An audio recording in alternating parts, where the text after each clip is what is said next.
Welcome, bow hunters. Well, I shot this one last night. Holes right there behind the shoulder. Trailing two spikes. I mean, they got a lot bigger here. I was getting down to crunch time,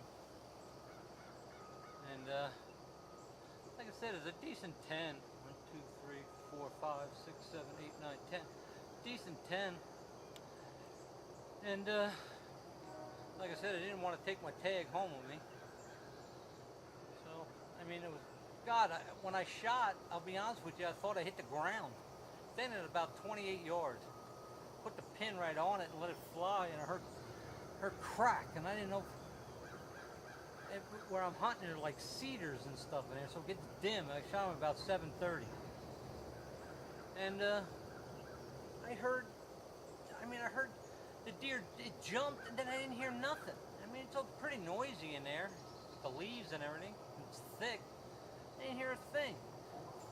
And whatchamacallit, my buddy came around, see me looking on the ground. So he asked me. I said, looking for my arrow I just shot. And he said, well, where'd it go? And I showed him the weeds, and he just took his flashlight and shined it over the weeds, and there it was laying there. He said, the deer's right here. It didn't go 20 feet. Shot him with a Rage 3-bladed. I like those.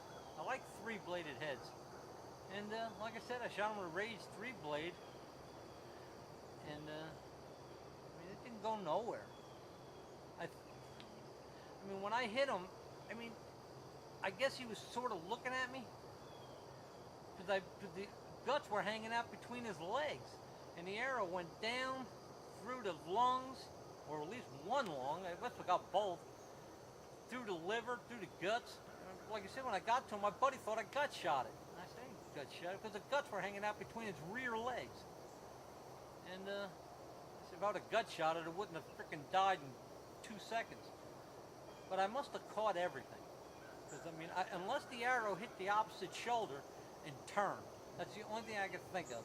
I'm shooting 70 pounds. I'm shooting a 70-pound Charger, Hoyt Charger, and I love the bow. It's quiet. It's not expensive. Like I said, I'm shooting beam and arrows with Rage 3-bladed heads. I either shoot the Rage 3-blade, and I got some kill zones. Like I said, I'm not I don't really like a 2-bladed head, but they fly really nice. And I have good luck with the Rage 3-blade. And they're not as wide. I don't like them real wide, because like I said, I'm shooting 70 pounds.